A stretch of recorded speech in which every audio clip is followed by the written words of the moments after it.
துதி கன மகிமை புகழ் மகத்துவம் ஆட்சி எல்லாம் கர்த்தர் மூலமாய் நம்முடைய தேவனுக்கு உரியதாக கூடி வந்திருக்கிற அனைத்து தேவனுடைய பிள்ளைகளுக்கும் அந்த கர்த்தரும் ரட்சகரும் மீட்பருமாக இயேசு கிறிஸ்து நாமத்தினாலே வாழ்த்துக்களை சொல்கிறோம். அப்போஸ்தலனாகிய பவுல் கொரிந்தியருக்கு எழுதின இரண்டாவது நிருபம் 2 கொரிந்தியர் 5ஆம் அதிகாரம் 17ஆம் வசனத்தை நாம் இப்படி வாசிக்கிறோம். 2 கொரிந்தியர் 5:17.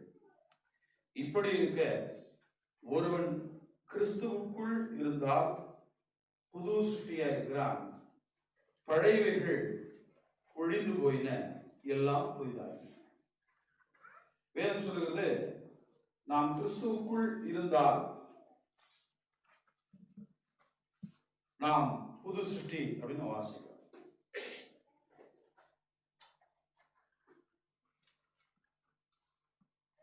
இங்க மேல நாம் வாசிக்கிற போது 2 கொரிந்தியர் 5ஆம் அதிகாரத்தினுடைய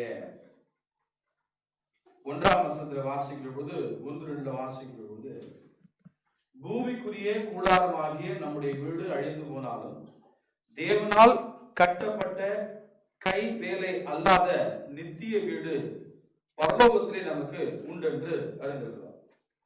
ஏனெனில் இந்த கூடாரத்திலே நாம் தவிர்த்து நம்முடைய பரம வாசஸ்தலத்தை தரித்துக் கொள்ள மிகவும் வாஞ்சியுள்ளவர்களாய் இருக்கிறோம். தரித்துக் கொண்டவர்களானால் நிர்வாணிகளாய் காணப்பட மாட்டோம். இந்த கூடாரத்தில் இருக்கிற நாம் பாரம் சுமந்து தவிக்கிறோம். இந்த போர்வையை களைந்து போட வேண்டும் என்று விரும்பாமல் மரணமானது ஜீவனாலே விளங்கப்படுவதற்காக போர்வையை தரித்தவர்களாய் இருக்க வேண்டும் என்று விரும்புகிறோம். பார்க்கிற பொழுது கிறிஸ்துவுக்குள் அப்படின்னு பேசுறாரு. தொடர்ந்து நாம் இங்க வாசிக்கிற பொழுது மேல பூமிக்குரிய கூடாரம் என்று சொல்லி நம்முடைய சரீரத்தை பேசுகிறது, போர்வை என்று நம்முடைய சரீரத்தை பேசுகிறது. அப்போ இயல்பாகவே இந்த ஆவி காக்கப்படணும் அப்படின்னு சொன்னா இந்த கூடாரம், இந்த சரீரம் அவசியம். இந்த உலகத்தில் வாழுகிற வரைக்கும் இந்த ஆவி எதை சார்ந்தா இருக்குது அப்படின்னு சொன்னா இந்த சரீரத்தை சார்ந்தா இருக்குது. அதனால நம்ம ஊர்ல சொல்லுவாங்க, சுவர் இருந்தால்தான் சித்திரம் எழுத முடியும் அப்படின்னு சொல்லி, இல்லையா? அப்போ இந்த சரீரத்தை நல்லா பார்த்துக்கணும் அப்படின்னு சொல்லுவாங்க. ஏன்னா ஏன் சரீரத்தை பார்த்துக்கணும் அப்படின்னா கருத்து என்னன்னா, உள்ள இருக்க ஆவி என்னதுங்க இங்க தங்க வேண்டும், இங்க வாசம் செய்யணும் அப்படின்னு சொன்னா எது அவசியம் அப்படின்னு சொன்னா இந்த சரீரம் காக்கப்பட வேண்டியது அவசியமா இருக்கு. அதே மாதிரிதான் பூமிக்குரிய வகையில் நாம் பார்க்கிற பொழுது நாம நம்முடைய இந்த சரீரம் காக்கப்படுவதற்காக கொஞ்சம் வெளியே வந்தோம்னா இந்த சரீரம் காக்கப்படுவதற்காக நமக்கு ஒரு வீடு இருக்குது, இல்லையா? ஏன் நமக்கு ஷெல்டர் அவசியம் அப்படின்னு சொன்னா இந்த சரீரம் காக்கப்படுவதற்காக மழையிலையும் வெயிலையும் என்னதுங்க இந்த சரீரம் என்னதுங்க பாழடையாமல் இருப்பதற்காக இந்த வீடு அவசியமாக இருக்குது, இந்த ஷெல்டர் என்னதுங்க அவசியமாக இருக்குது. அப்போ இது ஒன்றோடு ஒன்று தொடர்புடையது. அப்போ இதை தாண்டி இந்த ஆவி இந்த பூமியிலே வாசம் பண்ணணும் அப்படின்னா சரீரம் காக்கப்படணும். சரீரம் காக்கப்படணும்னா வெளியே இருந்துங்க ஒரு ஷெல்டர் இருந்துங்க அவசியமா இருக்கு. ஆனால் இந்த ஆவி எப்படி ஸ்பிரிச்சுவலா காக்கப்படுகிறது, சிந்தையிலே காக்கப்படுகிறது, ஆவிலே காக்கப்படுகிறது நம்ம வாசிக்கிற பொழுது கொலோசியர்ல அப்போஸ்தலனாகிய பவுல் இப்படி கொலோசியர் சபைக்கு எழுதுகிற பொழுது இப்படி எழுதுகிறார். கொலோசியர் 3ஆம் அதிகாரம் 1 வாசிக்கிற பொழுது, நீங்கள் கிறிஸ்துவுடனே கூட எழுந்தது உண்டானால் கிறிஸ்து தேவனுடைய வலது பாரிசத்தில் வீற்றிருக்கும் இடத்தில் உள்ள மேலானவைகளை தேடுங்கள், பூமியில் உள்ளவைகளை அல்ல மேலானவைகளே நாடுங்கள். ஏனென்றால் நீங்கள் மரித்தீர்கள், உங்கள் ஜீவன் கிறிஸ்துவுடனே கூட தேவனுக்குள் மறைந்திருக்கிறது. நீங்கள் மரித்தீர்கள் அப்படின்னு சொன்னா எதை பேசுறாருங்க? நம்முடைய பாவத்துக்கு நாம் மரிக்கிறோம். நாம் ஞானஸ்நானம் எடுக்கிற பொழுது நம்முடைய பழைய மனுஷன் மரிக்கிறார். மரிக்கிற பொழுது உங்களுடைய ஆத்துமா அல்லது உங்களுடைய ஆவி அல்லது உங்களுடைய ஜீவன் எங்கு காக்கப்படுகிறதுங்க? கிறிஸ்து இயேசுக்குள்ளாக காக்கப்படுகிறது. அப்போ இந்த பாதுகாப்பு ரொம்ப என்னதுங்க அவசியம். அப்போ இந்த ஆவி தான் என்ன பண்ண போகுது அப்படின்னு சொன்னா நித்தியத்துக்கு போகுது. பிரசங்கி 12:7 வாசிக்கிற பொழுது, இவ்விதமாய் மண்ணானது தான் முன்னிருந்த பூமிக்கு திரும்பி ஆவி தன்னை தந்த தேவனிடத்திற்கு போகாதற்கு முன்னும் உன் வாலிப பிராயத்தில் சிருஷ்டிக்கிறேன் அப்படின்னு சொல்றார். அப்போ இந்த பூமியிலே வாழற வரைக்கும் இந்த ஆவி காக்கப்படணும்னா இந்த சரீரம் அவசியம். ஆனா இந்த ஆவியை நான் எப்படி பாதுகாத்துக் கொள்றது, அது ரொம்ப இருந்துங்க முக்கியம். ஏன்னா இந்த ஆவி தான் இருந்துங்க எங்க போய் சேர போறதுன்னா நித்தியத்தில் போய் சேரப்போகிறது. அப்போ இந்த ஆவி காக்கப்படுவதற்காக இந்த உலகத்திலே என்னுடைய இந்த ஆவி பாவம் செய்து அழிவுக்குள்ளா போகாதபடிக்கு இந்த இது காக்கப்படுவது அவசியமா இருக்குது. 1 தீமோத்தேயுல வாசிக்கிற பொழுது எப்படி நம்முடைய சரீரம் காக்கப்படுவதற்கு ஒரு வீடு கொடுக்கப்பட்டிருக்கிறதோ 1 தீமோத்தேயு 3ஆம் அதிகாரம் 15ஆம் வசனத்துல the book of 1 Timothy chapter 3 verse 15, தாமதிப்பினாகில் தேவனுடைய வீட்டிலே நடக்க வேண்டிய வகையை நீ அறியும்படி இவைகளை உனக்கு எழுதுகிறேன். அந்த வீடு ஜீவனுள்ள தேவனுடைய சபையாய் சத்தியத்துக்கு தூணும் ஆதாரமாய் இருக்கிறது. அப்போ வேதம் சொல்லுகிறது சபை என்பது தேவனுடைய வீடு. நம்முடைய ஆவி காக்கப்படணும், இந்த உலகத்துல காக்கப்படணும் அப்படின்னா சரீரம் அவசியம். ஆனால் அந்த ஆவியே காப்பாற்றப்பட வேண்டும் என்று சொன்னால் எது அவசியம்னா சபை அவசியம் அப்படின்ற. அதனால்தான் ஒருவர் ரட்சிக்கப்பட்ட பிற்பாடு, அவருடைய பாவங்கள் மன்னிக்கப்பட்ட பிற்பாடு தேவன் அந்த ஆத்மா அப்படியே விட்டுறது கிடையாது. அப்போஸ்தலர் 2ஆம் அதிகாரம் 47 வாசிக்கிற பொழுது நாம் இப்படி வாசிக்கிறோம் இல்லையா, தேவனை துதித்து ஜனங்கள் எல்லாரிடத்திலும் இல்லையா தயவு பெற்றிருந்தார்கள், ரட்சிக்கப்படுவர்களை கர்த்தர் அனுதினமும் சபையிலே சேர்த்து கொண்டு வந்தார். அப்போ இந்த ஆவி காக்கப்படுவதற்காக தேவன் வைத்த இடம் தானதுங்க சபை. தனியா சர்வை ஆக முடியாது, தேவனுடைய அமைப்பு அப்படின்னதுங்க கிடையாது. அப்போ நாம் சபைக்குள்ளாக சேர்க்கப்பட்டு சபைக்குள்ளாக என்னதுங்க நாம் காக்கப்படுகிறோம். ஒரு சின்ன ஒரு ஒப்புமையை மட்டும் இந்த நாளில் பார்க்கலாம்னு நினைக்கிறேன். ஆதியாகமம் புஸ்தகம் 6ஆம் அதிகாரத்தில், ஆதியாகமம் 6ஆம் அதிகாரம், when God decides to destroy the whole world இல்லையா, 6ஆம் அதிகாரம் 5 வாசிக்கிற பொழுது, ஆதியாகமம் புஸ்தகம் 6ஆம் அதிகாரம் 5 வாசிக்கிற பொழுது, மனுஷனுடைய அக்கிரமம் பூமியிலே பெருகினது என்றும் அவன் இருதயத்து நினைவுகளின் தோற்றமெல்லாம் நித்தமும் பொல்லாதது என்றும் கர்த்தர் கண்டு தாம் பூமியிலே மனுஷனை உண்டாக்கினதற்காக கர்த்தர் மனஸ்தாபப்பட்டார், அது அவர் இருதயத்திற்கு வெசனமாயிருந்தது. இப்போ நமக்கு தெரியும் தேவன் எப்பொழுது நிக்கிரகம் செய்ய முழுமையாக அழிப்பதற்கு தீர்மானம் செய்கிறாரு அப்படின்னு சொன்னா மனம் திரும்புவதற்கு வாய்ப்பு இல்லை. there is no chance of repentance என்கிறது ஒரு ஸ்டேஜ் வருகிற பொழுது தேவன் நிக்கிரகம் பண்ணிடுறார். எங்கெல்லாம் தேவன் முழுமையாக அடித்திருக்கிறார் என்று நீங்க பார்க்கிற பொழுது அங்க எல்லாம் என்ன நடந்திருக்கு அப்படின்னா there is no choice of chance of repentance, மனம் திரும்புவதற்கு வாய்ப்பு இல்லாத இடங்கள்ல தேவன் அடிச்சிடுறார். நீங்கள் சோதோம் கொமோரா பட்டணம் ஆகட்டும், நினிவே பட்டணம் ஆகட்டும், நினிவே பட்டணம் யோனால தப்பித்தாலும் நாகூம்ல அடிச்சிட்டார், அதே பட்டணம் தான். அப்போ மனம் திரும்புவது குறித்து தேவன் ரொம்ப கவனமா இருக்கிறாரு. இங்கே மனம் திரும்புவதற்கு வாய்ப்பில்லை என்று சொல்லுகிற பொழுது தேவன் அழிக்கிறார், ஆனால் ஒரு குடும்பம் காக்கப்படுகிறது. அந்த ஒரு குடும்பம் எப்படி காக்கப்படுகிறது அதனுடைய ஒப்புமை தான் இந்த நாளில் நாம் பார்க்கிறோம். இப்போ இங்கே நாம் பார்க்கிற பொழுது 14ஆம் வசனத்தில் நாம் வாசிக்கிற பொழுது, நீ கொப்பேர் மரத்தால் உனக்கு ஒரு பேழையை உண்டாக்கு, அந்த பேழையிலே அறைகளை உண்டு பண்ணி அதை உள்ளும் புறவுமாக கீழ்பூசு. இங்கே நாம் பார்க்கிற பொழுது இங்கே நோவா என்ன வேலை பண்ணாருன்னு நமக்கு தெரியல இல்லையா. ஆனா அதுக்கு பிற்பாடு, எதுக்கு பிற்பாடுங்க, பேழையிலேருந்து வந்த பிற்பாடு இருந்துங்க அவர் ஒரு திராட்சை தோட்டத்தை நாட்டினார்னு நாம் பார்க்க முடியும். மோஸ்ட்லி இந்த பிகினிங்ல ஆரம்ப காலகட்டத்தில் எப்படி தான் இருந்திருக்கிறாங்கன்னா இதர் தேவர் ஷெப்பர்ட்ஸ் ஆர் ஃபார்மர்ஸ், அந்த கேட்டகரியில் தான் இருந்திருக்கிறாங்க. ஆரம்ப காலகட்டத்தில் அவர்கள் ஒன்றே மேய்ப்பொருளாக இருந்திருக்கிறார்கள், ஆடுகளை மேய்த்து கொண்டு, அல்லது ஒரு விவசாயம், அல்லது நாம் சொல்ற மாதிரி விவசாயம் இல்லை, கைண்ட் ஆஃப் அக்ரிகல்ச்சர் அதெல்லாம் அவங்க இருந்திருக்கிறாங்க. திடீர்னு சம்பந்தமே இல்லாமல் ஒரு காரியத்தை சொல்றார் தேவன். என்ன சொல்றாருன்னா ஒரு கார்பெண்டரி வேலை பண்ண சொல்றார். நீங்க அதுக்கு கவனிச்சு பார்க்கணும். சம்பந்தமே இல்லாத ஒரு செயல் செய்யப்படுகிறது. நோவாவிட்ட சொல்லும் போது நம்ம என்ன அடுத்த ரெஸ்பான்ஸ் நம்ம என்ன சொல்லுவோம், நம்மளா தானே சொல்லுவோம், எனக்கு தெரியாது, கார்பென்ட்ரி எனக்கு பழக்கம் கிடையாது. இல்லை, இமீடியட்டாக நம்ம ரெஸ்பான்ஸ் அதுதான் இருக்கும். ஏன்னா நமக்கு என்னதுங்க, ரொம்ப சுலபமாக இருந்துங்க, வி ஆல்வேஸ் இருந்துங்க வாண்ட் இருந்துங்க வாஷ் அவர் ஹேண்ட்ஸ் இல்லையா. ஆனால் நீங்கள் அங்கே தொடர்ந்து நீங்கள் வாசிக்கிற பொழுது நோவா அப்படியே செய்தார். அப்போது சொல்கிறது யாரு? தேவன் அப்படின்றத நம்ம ஞாபகம் வச்சுக்கணும். ரைட். அப்போது இந்த நாளில் இந்த ஒரு பேழைக்கும் சபைக்குமானதுங்க ஒரு ஒப்புமையை தான் இருந்துங்க இந்த நாளில் நினைவுபடுத்த விரும்புகிறேன். ஆதியாகமம் புஸ்தகம் 6ஆம் அதிகாரம் 16ஆம் வசனத்தில் வாசிக்கிற பொழுது, ஆதியாகமம் 6ஆம் அதிகாரம் 16, நீ பேழைக்கு ஒரு ஜன்னலை உண்டு பண்ணி மேல் தட்டுக்கு ஒரு முழ தாழ்த்தியிலே அதை செய்து முடித்து பேழையின் கதவை அதன் பக்கத்தில் வைத்து கீழ் அறைகளையும் 2ஆம் தட்டின் அறைகளையும் 3ஆம் தட்டின் அறைகளையும் பண்ண வேண்டும். அந்த பேழை என்னதுங்க 3 ஃப்ளோரு. அந்த 3 ஃப்ளோருக்கு ஒரே ஜன்னல், ஒரே என்னதுங்க வாசல்.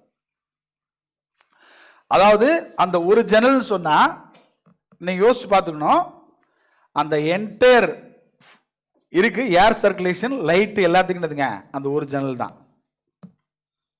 நீங்க பார்த்துக்கணும், ஒரு ஜன்னல் ஒரு கதவு. அப்போ 3 ஃப்ளோர் கொண்ட என்னதுங்க அந்த நோவாவுடைய பேழை. இல்லை நம்ம என்ன சொல்லுவோம், கொஞ்சம் காற்று வசதி நல்லா இருந்தால் நல்லா இருக்கும் இல்லையா.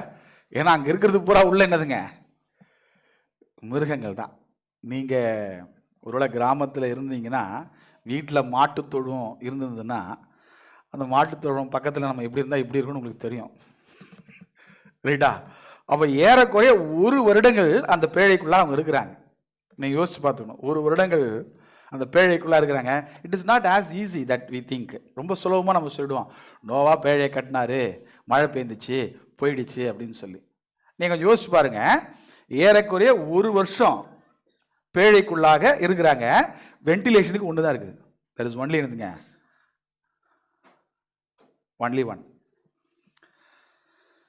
வெளிச்சமும் காற்றும் வருவதற்கு என்னதுங்க, நம்ம எப்போ எங்கே சென்னையில் இருக்கவங்களுக்கு அந்த அளவுக்கு பெருசாக வந்துங்க காற்று வெளிச்சமும் பார்க்க மாட்டோம் சென்னையில் வீடு கட்டுறவங்களுக்கு. ஏன்னா இந்த சைடு சென்னையில் திறந்தா பக்கத்து வீடு இல்லையா, கரெக்டு தானே. ஒருத்தர் சொன்னார், சமீபத்தை கூட சொன்னேன், ஒரு ஃப்ளாட் வாங்கினாராம். ஃப்ளாட் வாங்கினும் போது ஒருத்தர் கேட்டாராம். கேட்கும்போது,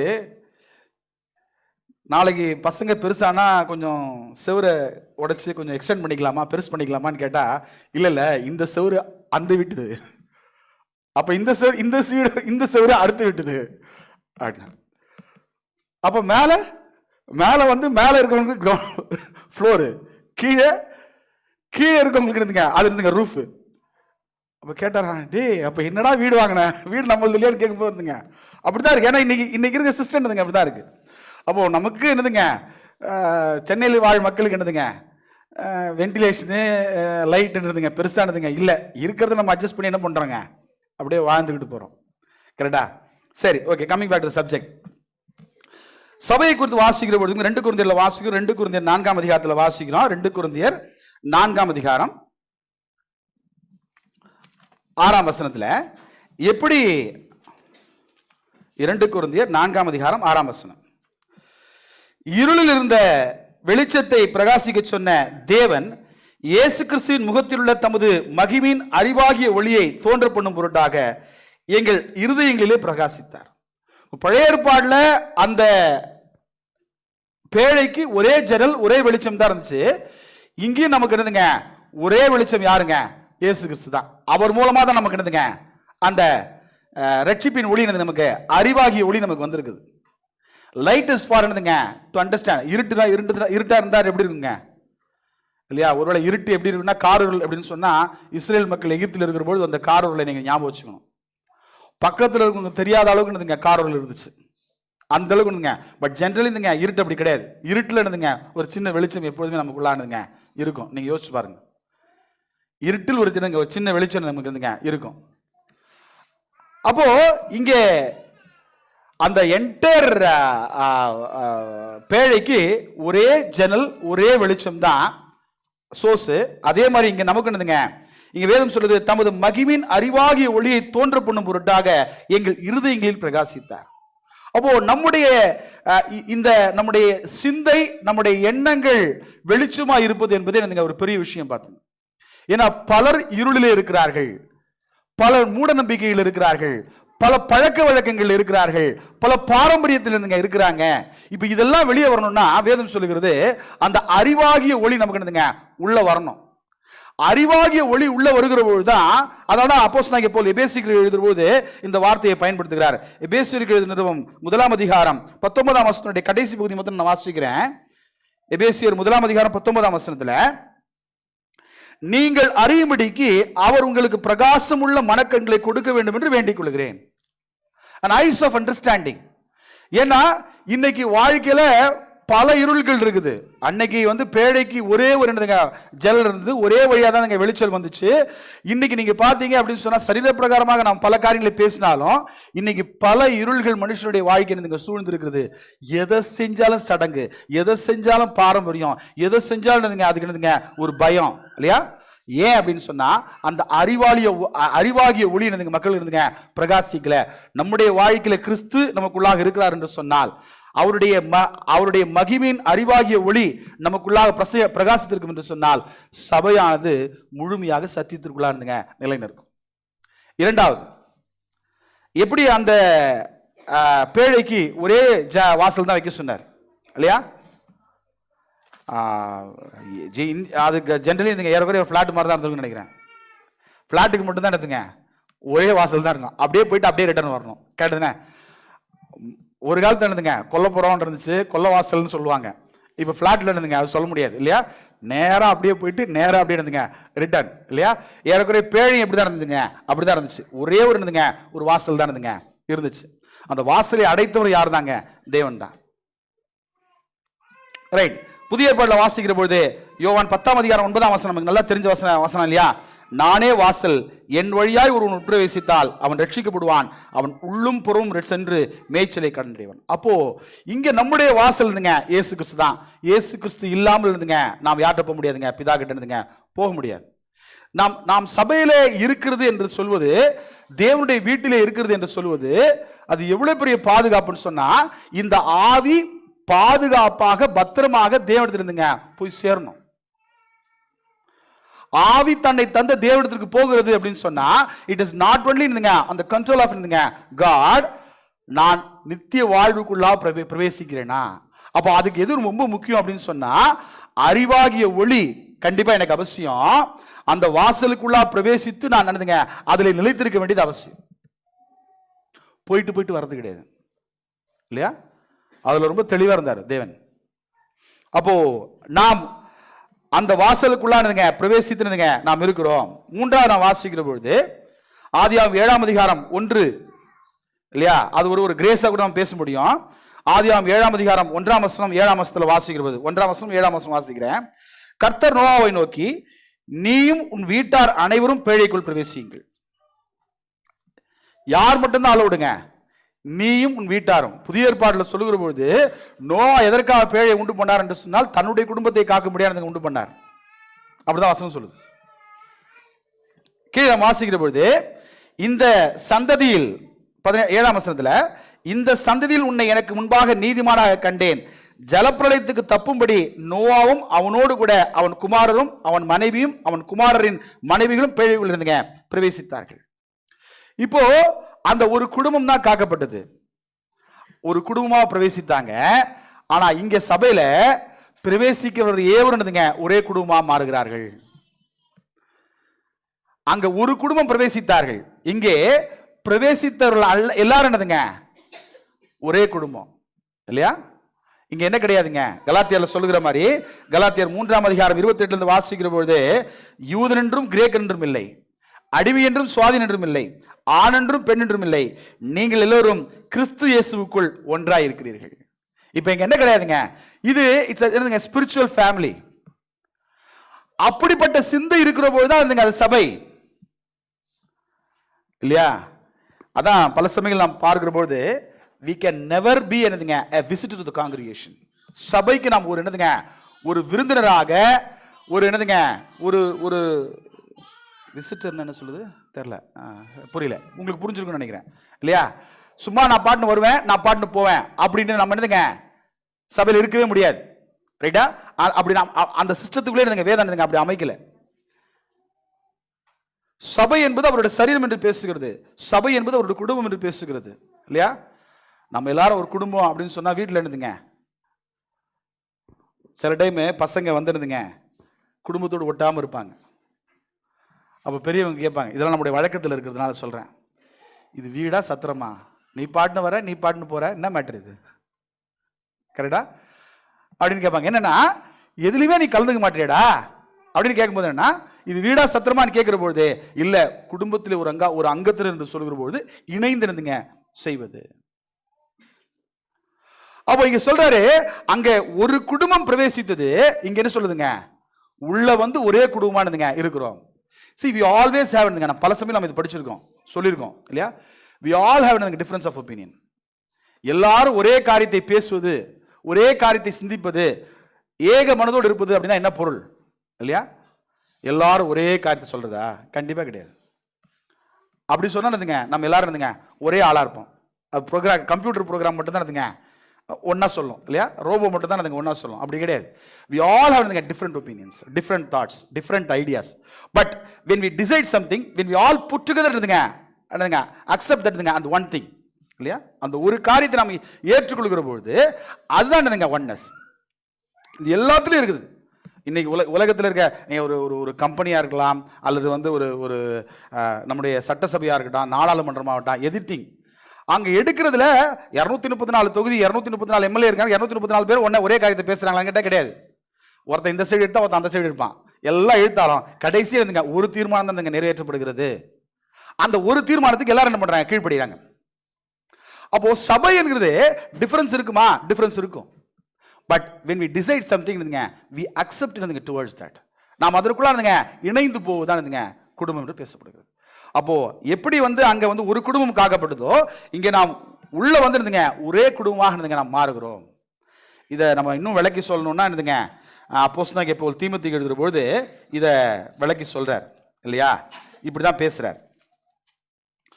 1 தீமோத்தேயு 5ஆம் அதிகாரம் 1 வாசிக்கிற பொழுது, முதிர் வயதுள்ளவனை கடிந்து கொள்ளாமல் அவனை தகப்பனை போலவும், பாலிய புருஷரை சகோதரரை போலவும், முதிர் வயதுள்ள ஸ்திரீகளை தாய்களை போலவும், பாலிய ஸ்திரீகளை எல்லா கற்புடன் சகோதரிகளை போலவும் பாவித்து புத்தி சொல்லு. அப்ப எல்லாரும் உட்பண்றார். எப்படி பண்றாருன்னா, நீ உங்க அப்பாக்கு என்ன பண்ணுவ, உங்க அம்மாக்கு என்ன பண்ணுவ, உன் சகோதரனுக்கு என்ன பண்ணுவ, உன் சகோதரிக்கு என்ன பண்ணுவ, அந்த என்னதுங்க ஃபெல்லோஷிப் எங்க இருக்கணுங்க, சபையில் என்னதுங்க இருக்கணும். பட் ஜெனரலி என்னதுங்க, இன்னைக்கு இருக்கிற காலகட்டத்தில் குடும்பத்தில் இருக்கிறதே கஷ்டமா இருக்குது. கரெக்டா? ஆமா, இன்னைக்கு இருக்கிற காலகட்டத்தில் என்னதுங்க குடும்பத்தில் இருக்கிறது கஷ்டமா இருக்குது. பட் வேதம் என்ன சொல்றா, இது சபையில் இருந்துங்க இருக்கணும் அப்படின்னு பேசுறேன். ரைட். அடுத்தது, தேவன் இந்த உலகத்தை அழித்து காக்கப்படுகிற பொழுது, அந்த ஒரு குடும்பம் காக்கப்படுகிற பொழுது, ஆதியாகமம் 6 வாசிக்கிற பொழுது நமக்கு தெரியும், 6:14, நீ கொப்பேர் மரத்தால் உனக்கு ஒரு பேழையை உண்டு பண்ணு சொன்னார் இல்லையா? There is only one ark to save the family. உலகத்துல எவ்வளோ இருந்தாலும் இல்லையா, ஒரு 10 போட்டு ரெடி பண்ணு அப்படின்னு சொல்லலை இல்லையா? இப்போ கூட மழை சென்னைக்குள்ள தண்ணி வருகிற பொழுது இல்லையா, சென்னை தண்ணிக்குள்ள போயிடுச்சு. போகிற போது அரசாங்கம் சொல்லிச்சு, நியூஸ்ல பார்த்தோம்னா 250 போட்டு என்ன பண்ணாங்களாம், கொண்டு வந்தாங்களாம்.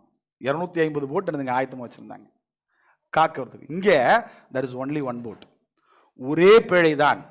இன்னைக்கு உலகத்துல எத்தனை சபைகள் என்று பேசினாலும் இங்க ஒரே சபை தான்.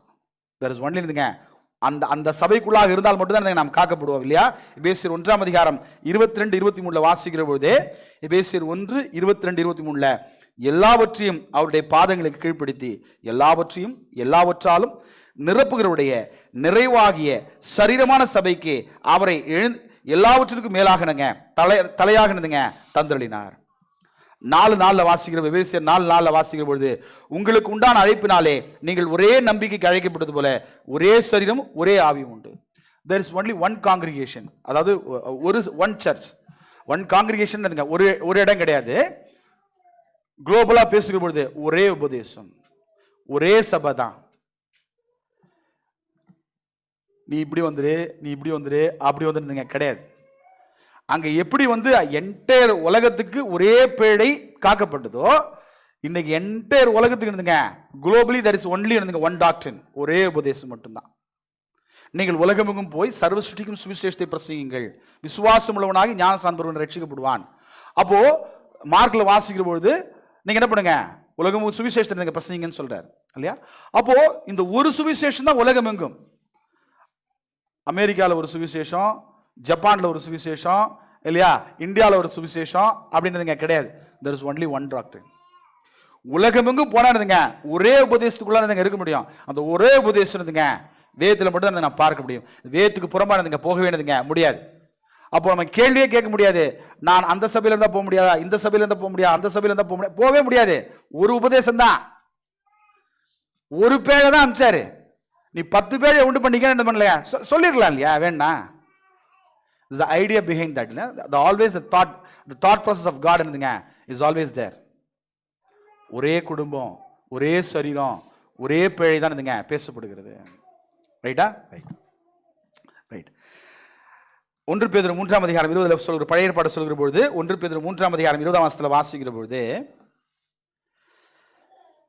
இது ஒரு பல சமயங்களில் வசனத்தை நம்ம ஒன்றாக இணைந்து ஆழமாய் படித்தவர்களுக்கு இது ஞாபகம் இருக்கும் இந்த வசனம் இல்லையா? 1 பேதுரு 3:20, அந்த ஆவிகள் பூர்வத்திலே நோவா பேழையை ஆயத்தம் பண்ணும் நாட்களிலே தேவன் நீடிய பொறுமையோட காத்திருந்த பொழுது கீழ்ப்படியாமற் போனவைகள், அந்த பேழையிலே சிலராகி 8 பேர் மாத்திரம் காக்கப்பட்டார்கள் இல்லையா? சோ அன்னைக்கு பேழையினாலே தண்ணீர் இருந்து காக்கப்பட்டாங்க, அந்த பேழையினாலே தண்ணீர் இருந்து காக்கப்பட்டாங்க. இன்னைக்கு நாம் எதில் தான் காக்கப்படுறோங்க? தண்ணீர்னால தான் காக்கப்படுகிறோம் இல்லையா? 1 பேதுரு 3:21 வாசிக்கிற பொழுது அதை கண்டினியூ பண்றாரு. அதற்கு ஒப்பனையான ஞானஸ்நானமானது இல்லையா, மாம்ச அழுக்கை நீக்குதலாயிராமல் தேவனை பற்றும் நல் மனசாட்சியின் உடன்படிக்கையா இருந்து இப்பொழுது நம்மையும் இயேசு கிறிஸ்துவினுடைய உயிர்த்தெழுதலுங்க ரட்சிக்கிறது. அப்போ அங்க தண்ணியிலிருந்து காக்கும்படியா பேழை கொடுத்தார் இல்லையா? இன்னைக்கு தண்ணியில என்னதுங்க காக்கப்பட்டு நம்மள என்னதுங்க பேழைக்குள்ளா சபைக்குள்ளா பிரவேசிக்க செய்கிறார். அங்கேயும் தண்ணி இருந்துச்சு, இங்கேயும் தண்ணி இருந்துச்சு. ஃப்ளட், அங்க ஃப்ளட், இங்க என்னதுங்க ஃபார் அவர் சால்வேஷன். அப்போ தேவனுடைய அநாதி திட்டத்தில் இருந்துங்க அப்போதுல இருந்து இருந்துங்க என்ன இருக்குன்னா வாட்டர் இஸ் ஆல்வேஸ் இருந்துங்க எ பார்ட் ஆஃப் தட்ங்க நம்ம வாசிக்க முடியும். அப்போ நாம் கவனிக்க இந்த நாள் நான் சொல்ல விரும்புகிற விஷயம் என்னன்னா, நம்முடைய ஆத்மா ரொம்ப ரொம்ப முக்கியம், நம்முடைய ஆவி ரொம்ப ரொம்ப முக்கியம். வேதம் சொல்லுது, ஒரு உலகம் முழுவதையும் ஆதாயப்படுத்திக் கொண்டாலும் தன் ஜீவனை நஷ்டப்படுத்தினாலும் அவனுக்கு லாபம் என்ன, ஒரு உலகம் முழுவதும் ஆதாயப்படுத்திக் கொண்டாலும் தன் ஆத்மாவை நஷ்டப்படுத்தினாலும் அவனுக்கு லாபம் என்ன. 2 வார்த்தையும் பிரசங்கிக்கப்படுகிறது, 2 இடத்துல அந்த வார்த்தை பதிவு செய்யப்படுகிறது. ஜீவன் என்ற வார்த்தையும் பதிவு செய்யப்படுகிறது, ஆத்மா என்கிற வார்த்தையும் பதிவு செய்யப்படுகிறது. நம்முடைய ஆத்மா காக்கப்படணும் அப்படின்னு சொன்னா சபை மட்டும்தான் இதுங்க காக்கப்படும். இங்க சபைன்னு சொல்லுகிற போது it is not a building, it is not only a group of people, it is a doctrine. அந்த உபதேசத்திற்குள்ளாக நாம் நிற்கிற பொழுது மட்டும்தான் அந்த உபதேசம் இருந்துங்க நம்ம தனியா சர்வை பண்ண முடியாது அப்படின்ட்டு இருந்துங்க அந்த கூட்டத்தை இருந்துங்க வச்சிருக்கிறார். எபிரேயர் 10:25 வாசிக்கிற பொழுது 24 வாசிக்கிற பொழுது எபிரேயர் 10:24 வாசிக்கிற பொழுது அன்புக்கும் நற்கிரியலுக்கும் ஏவப்படும்படி நீங்கள் ஒருவரை ஒரு கவனித்து 25 சொல்றாரு சபை கூடியதில் சிலர் விட்டு விடுகிறது போல இல்லையா? 24 சொல்லுகிற பொழுது ஆமா, மேலும் அன்புக்கும் நற்கிரியலுக்கு நீங்கள் ஏவப்படும்படியாக ஒருவரை ஒரு கவனிக்குது. எங்க கவனிக்கிறோம்? நம்ம கவனிப்போம், எதுக்கு கவனிக்கிறோம் தான் மேட்டர். சபையில ஒரு கவனிப்போமா? கவனிப்போம். பாத்தியா ட்ரெஸ்ஸை பாத்தியா, ஹேர் ஸ்டைல பாத்தியா, கரெக்டா? அந்த கவனிக்கிறது இல்லை. ஆமா இல்லையா? அக்கறையினால் வருகிறது. அது எப்படி அவன் மாத்திரம் என்னதுங்க வீடு கட்டான், அதுக்கப்புறம் அது எப்படி மட்டும் அவன் மாத்திரம் கார் வாங்கிட்டான், அது அப்புறம் புது சொக்கா போட்டுக்கிறான் இல்ல, அது அந்த கவனிக்கிறது கிடையாது. அது உலகம் செய்யறது. உலகம் செய்யறதே நம்ம சபையில செய்யக்கூடாது. அது கரெக்ட் தானே? உலகம் செய்ய நம்ம எங்க எதை செய்யக்கூடாதுங்க? சபையில செய்யக்கூடாது. நாம் இங்கே என் சகோதரன் என் சகோதரி என்கிறதுங்க அந்த என்னதுங்க ஃபெலோஷிப் இல்லையா? சில டைம் என்னதுங்க தவறு பண்ணுகிற பொழுது இருந்துங்க நாம் அதை கண்டிக்க வேண்டியவர்களா இருக்கிறோம், அது வேற. பட் இன் ஆல் ஓவர் நம்ம பேசுகிற பொழுது என்ன சொல்லுது அப்படின்னு சொன்னா இட்ஸ் ஒன் ஃபேமிலி. அப்போ நான் என்னுடைய ஆத்மா காக்கப்படணும், என்ன காக்கப்படணும் அப்படின்னு சொன்னா ஏன் காக்கப்படணும்னா வேதம் சொல்லுகிறது இல்லையா? எபிரேயர் 9:27 வாசிக்கிறது, அன்றியும் ஒரேதர் மரிப்பதும் பின்பு நியாய தீர்ப்பதும் மனுஷனுக்கு நியமிக்கப்பட்டிருக்குது. தேவன் நிச்சயித்த ஒரு விஷயம் என்னன்னா நியாய தீர்ப்பு. நியாய தீர்ப்பு இருக்கா ஒரு கேள்வி கேட்டா, மரணம் இருக்கான்னு ஒரு கேள்வி. மரணம் இருந்தால் நியாய தீர்ப்பு இருக்குது. ஒரே தரம் மரிப்பதும் பின்பு நியாய தீர்ப்படையதும். மரணம் இருந்தால் நியாய தீர்ப்பு இருக்குது. நியாய தீர்ப்பு எப்படி செய்ய போறாருங்க? யோவான் 12:48 இல்லையா? என்னை தள்ளி என் வார்த்தைகளை ஏற்றுக்கொள்ளாதவனை, இல்லையா? யோவான் 12:48. என்னை தள்ளி என் வார்த்தைகளை ஏற்றுக்கொள்ளாதவனை நியாயம் தீர்க்குது இருக்குது. நான் சொன்ன வசனமே என்னதுங்க? அவனை கடைசி நாள் என்னதுங்க? நியாயம் தீர்க்கும். அப்போ என்னுடைய ஆத்துமா முழுமையாக எதற்குள்ளாதான் காக்கப்படும்னா வசனத்திற்குள்ளாக, உபதேசத்திற்குள்ளாக, சத்தியத்திற்குள்ளாக காக்கப்படும். அப்ப அதனால சொல்றாரு, எபேசியர்ல வாசிக்கிற பொழுது அப்போஸ்தலனாகிய பவுல் எபேசி சபைக்கு எழுதுற பொழுது, ஆமா இல்லையா,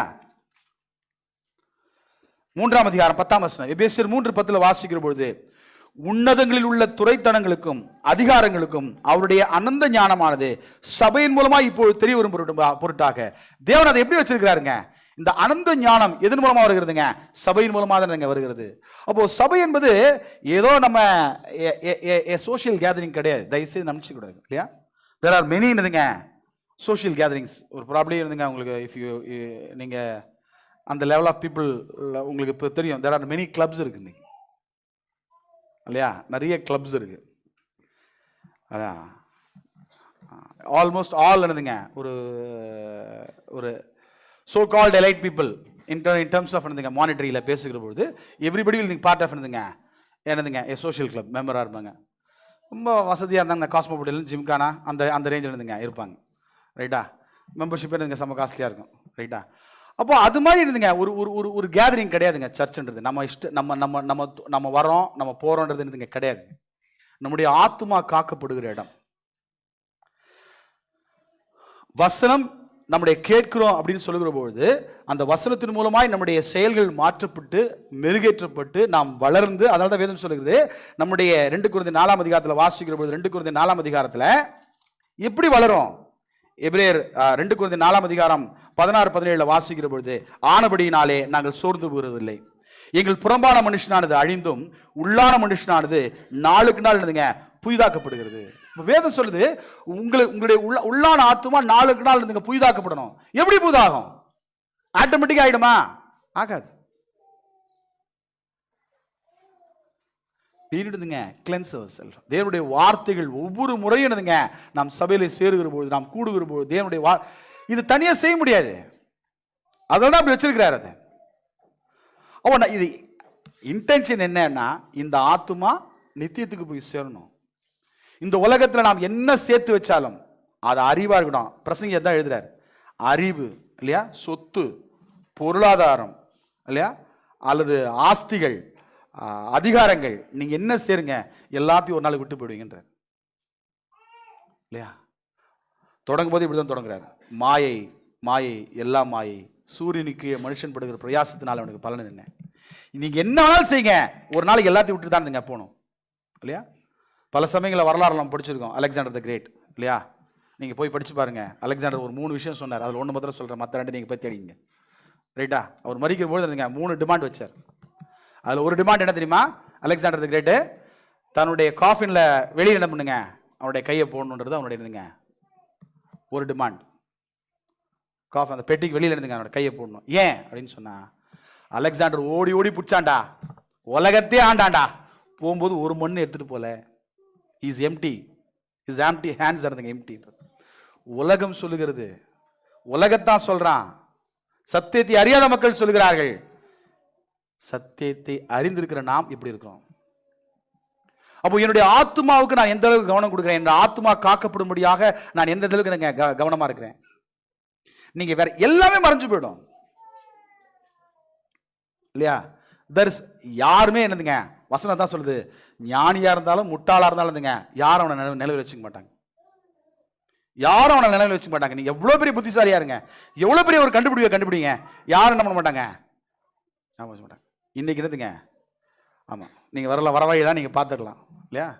இன்னைக்கு ஒரு பெருந்தலைவர் இருந்துங்க, பிறந்த நாளா மரிச்ச நாளா ஞாபகம் இல்லை. ரைட்டா? ஏதோ ஒன்று ரைட்டா, ஒரே பாட்டெல்லாம் போயின்னு இருக்குது. இந்த நாளுக்கு மட்டும் இருந்துங்க ஞாபகம் வச்சுப்பாங்க, நாளைக்கு மறந்துடுவாங்க, அவ்வளோதான். அது என்னதுங்க ஒரு சிறு காலகட்டம். யோசேப்பு ஒரு பெரிய ஆளா இருந்தான் இல்லையா? யோசேப்பு எகிப்துல ஒரு பெரிய என்னதுங்க, எல்லா விஷயத்திலும் இருந்துங்க ஒரு திறமசாலியா இருந்தான். ஆனால் வேதம் சொல்லுகிறது, யோசேப்பை அறியாத வேறே ராஜன் எழும்பின போது, யாருப்பா அது யோசேப்பு அப்படின்னு கேட்கிற ஒரு நிலைமை வந்துச்சு. எப்போ? ஏறக்குறைய என்னதுங்க 350 ஆண்டுகளுக்கு பிற்பாடு. யோசேப்பு மரித்து 350 வருஷங்கள் கழிஞ்சு அதே ஃபாரோ கேட்கிறான், வரலாறு தெரியாதவன் பேசுறான், யார் அந்த யோசேப்பு. என்ன சொல்றோம்னா, இந்த உலகத்துல நீங்க என்ன வேணாலும் சேர்த்து வைங்க, எவ்வளவு பெரிய அறிவாளியா இருங்க, எவ்வளவு பெரிய திறமசாலியா இருங்க, எவ்வளவு பெரிய ஆஸ்திகளை சேர்த்து வைங்க, என்ன வேணாலும் செய்யுங்க, உங்கள் ஆத்மாவை நீங்க நஷ்டப்படுத்திட்டீங்கன்னா there is no use. அப்போ நம்முடைய ஆத்மா காக்கப்பட வேண்டும் என்று சொன்னால் வேதம் சொல்லுகிறது that is where இல்லையா? யோபு அந்த கேள்வியை கேட்டார். யோபுடைய கேள்விக்கு இருந்துங்க புதிய ஏற்பாடு பதில் சொல்லுகிறது. அப்போஸ்தலர் நடவடிக்கைகளை வாசிக்கிறோம் இல்ல, மன்னிக்கணும், மத்தேயு எழுதின சுவிசேஷத்துல இயேசு கிறிஸ்து அதுக்கு பதில் சொல்றார். மத்தேயு எழுதின சுவிசேஷம் 16ஆம் அதிகாரம், மத்தேயு 16:18 வாசிக்கிற பொழுது, மத்தேயு எழுதின சுவிசேஷம் 16ஆம் அதிகாரம் 18ஆம் வசனத்துல, மேலும் நான் உனக்கு சொல்லுகிறேன், நீ பேதுருவாய் இருக்கிறாய், இந்த கல்லின் மேல் என் சபையை கட்டுவேன், பாதாளத்தின் வாசல்கள் அதை மேற்கொள்வதில்லை. the only thing இருந்துங்க it is against the heights இல்லையா? பாதாளத்துக்கு நம்மை தப்பு வைக்கிற ஒரே என்னதுங்க சபை மட்டும்தான், அவருடைய உபதேசம் தான். கண்டிப்பாக நம்ம என்ன பண்ணாலும் ஒரு நாளைக்கு இது எல்லாத்தையும் விட்டுட்டு போனோம். வசனம் சொல்லுகிறது 70 பலத்தின் மிகுதியால் 80 வருத்தம் சஞ்சலம் தான். அதுக்கு மேல இருந்தா என்னதுங்க இல்லையா? ஒரு வயசு வரைக்கும் என்னதுங்க, இன்னும் கொஞ்சம் இருக்கணும், இன்னும் கொஞ்சம் இருக்கணும், இன்னும் கொஞ்சம் இருக்கணும். ஒரு வயசுக்கு அப்புறம் என்னதுங்க, ஏன் போக மாட்டேன், ஏன் எடுத்துக்க மாட்டேன். எஸ், நான் உங்களுக்கு ஏற்கனவே சொல்லியிருப்பேன் நினைக்கிறேன் இல்லையா? ஆமாம், அண்ட் ஓல்டு மேன், எங்கள் ஃபேமிலி மெம்பர் தான், ஸோ 80+ என்கிட்ட அதை கேள்வி கேட்டார் ஒரு வாட்டி நான் போகும்போது, கடவுள் ஏன் தண்டிக்கிறாரு,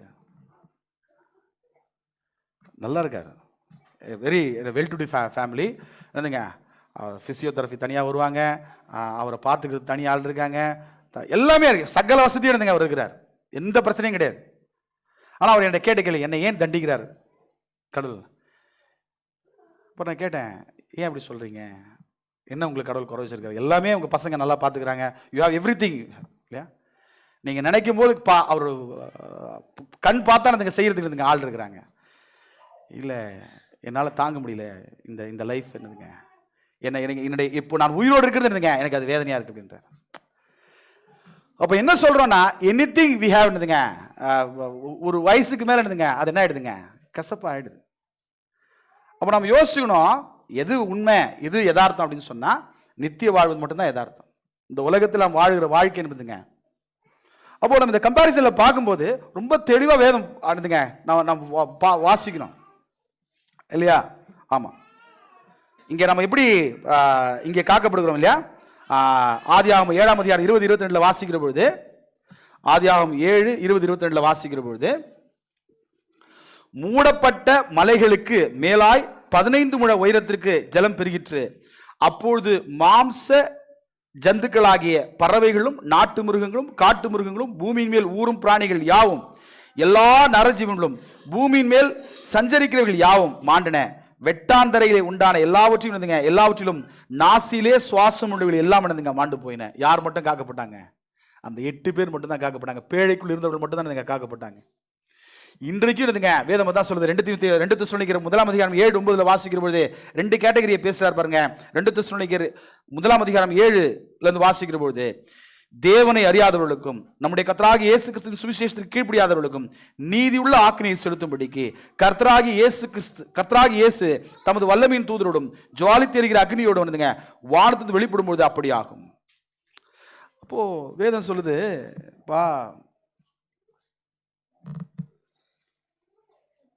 தேவனை அறியலன்னு சொன்னாலும் என்னதுங்க பனிஷ்மெண்ட் தான், சுவிசேஷத்துக்கு கீழ்ப்படியலனாலும் பனிஷ்மெண்ட் தான். 2 கேட்டகரி தான் இந்த உலகத்தில். இதை விட்டா என்னதுங்க கீழ்ப்படியல 3 கேட்டகரி தான். கடவுளை தெரியலன்னு சொன்னாலும் அந்த பனிஷ்மெண்ட் தான், கீழ்ப்படியலன்னு சொன்னாலும் பனிஷ்மெண்ட் தான். அப்போ எப்படி அந்த பேழைக்குள்ளாக இருக்கிறவர்கள் காக்கப்பட்டார்களோ, இன்றைக்கும் வேதம் தான் சொல்லுது, நீங்கள் சபைக்குள்ளாக உபதேசத்திற்குள்ளாக சத்தியத்திற்குள்ளாக இருந்தால் மட்டும்தான் நாம் காக்கப்படுவோம். அதில் நம்ம எப்போதுமே ரொம்ப கவனமாக இருக்க வேண்டியதுங்க அவசியமாக இருக்குது இல்லையா? ஆமாம். கடைசியாக நான் முடிச்சிடுறேன் இல்லையா? 8ஆம் அதிகாரத்துக்கு அப்புறம் என்னதுங்க? ஆமாம், வேதம் இப்படி தான் சொல்லுகிறது. புதிய ஏற்பாட்டில் சொல்லுகிற பொழுது பூர்வ உலகம் என்று பேசுகிறது. ஓல்டு என்னதுங்க? வேர்ல்டுன்னு பேசுது.